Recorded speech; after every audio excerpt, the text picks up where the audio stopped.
Welcome back to another Puzzling Time video. Today I'm going to talk to you about eggs. Now I'm going to show you two different types of egg puzzle. The first type is by Tamago and they are dexterity eggs. The dexterity eggs come from level 1 all the way up to level 5. Let me just show you what you would have to do with a dexterity egg. It's quite obvious, so there's no spoilers here. So the idea of taking a dexterity egg is to get the egg to stand up. And it's very clear, because we have these transparent tops here, that we need to get the ball bearing into the centre.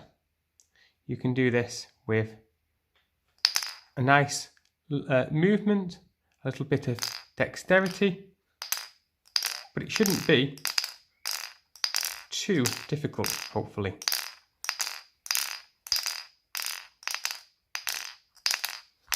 Oh, there we go. So certainly not quite random chance. Now that one takes a little bit of messing around, but you can see now the egg is stable. I believe you're meant to be able to do this just by rolling the ball up as well. I've never been able to do that. Now the Tamago eggs come from level 1 to level 5, like I said before, and I've only ever managed to complete the first two. Level 1 I can do quite consistently. Level 2, which is just with a taller tower there, I can do, and then that's my limit. This is the level 3, just to show you how difficult they start to get. A level 3 egg requires you to take the 3 smaller ball bearings, put them on top of the 3 small cutouts, and then place the large ball in the middle. So it would look like this. Now, maybe it's my lack of patience, but I certainly don't have the dexterity or the patience to complete this egg. In fact, level 4 and level 5 I've probably got a little bit more time over. This one, it's got 2 towers to put the 2 ball bearings on, and level 5 it's got 1 cutout but 3 ball bearings. Recently at the MPP I saw Lewis Cullen complete level 1, 2, 3 and 4. It was just level 5 that was beyond him, so the guy is an absolute solving machine. So super well done, and he didn't seem to think they were too difficult either. They're definitely, if you're into dexterity, they're definitely worth getting. I'll put a link below as to where you can get hold of these. They look nice on the side as well, all lined up. The other eggs I want to look at today, and probably the main focus of this video, are the ones by a new designer, CoreMods. Now CoreMods is a designer of twisty puzzles. He also makes slide puzzles like this. This is a 3-layered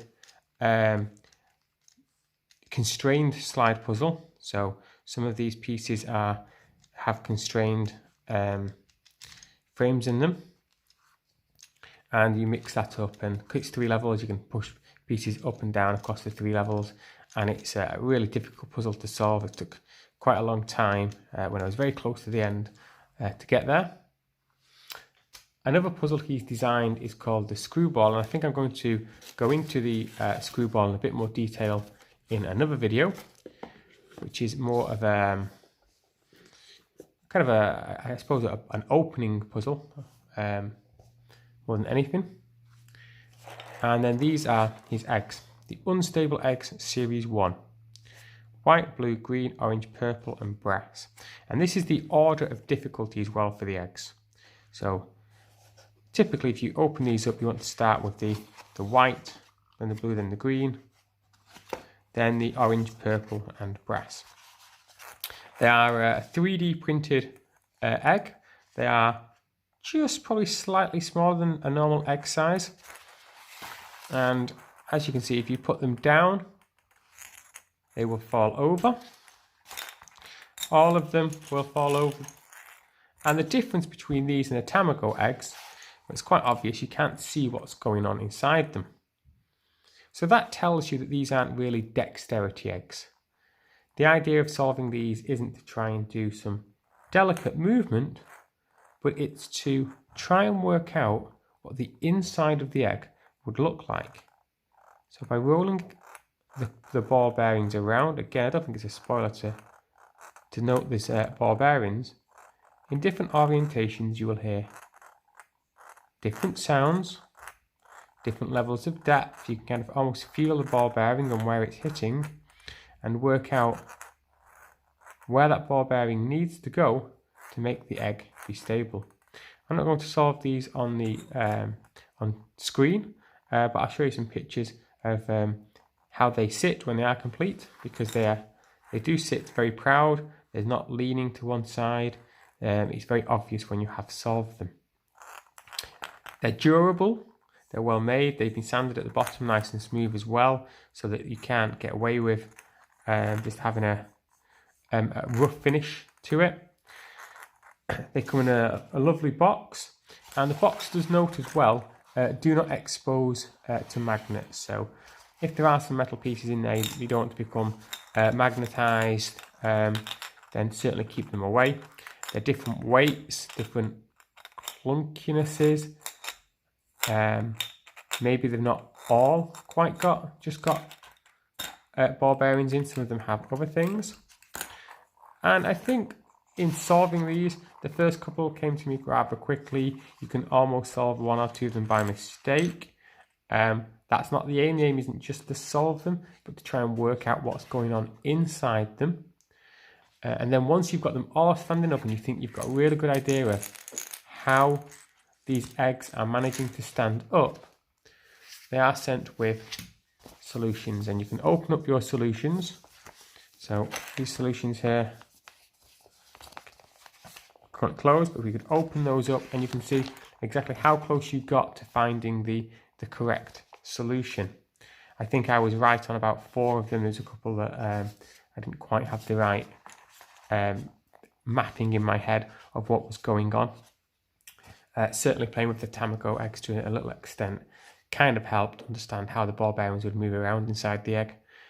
But these are a fantastic addition to any puzzler. Pack away nicely. You can get these out. People who aren't used to puzzles can play with these. It's a very easy thought out process. Everyone can take an egg and try and stand it up. And I know there's in the works some eggs that are going to come out as well, which are going to be for series 2. This is the 6-pack, so it comes like this. You can buy the eggs individually, but I think that one of them, it might be the brass, you can only get with the complete set. So I think you can buy 5 eggs separately, and then the final egg, this beautiful brass. It really does look quite metallic and shiny. There, looks gorgeous. Only comes if you buy the full set. They were a relatively cheap price point as well for the amount of play and the amount of pleasure they give. So I will put the link below, so please check that out and let me know how you got on with your unstable eggs. And if anyone ever completes level 4, 5 of these eggs, even 3 is beyond me, then please link a picture below. I'd really like to see that. You definitely get a big thumbs up from me, and tell me how you did it, because I'm sorry, but I cannot get these pieces in the right spaces whatsoever. So there must be something that I'm missing clearly. Thank you for watching this puzzling time video. I look forward to seeing you very soon, where I'll be looking at other puzzles, including Screwball from CoreMods. That's bye for now.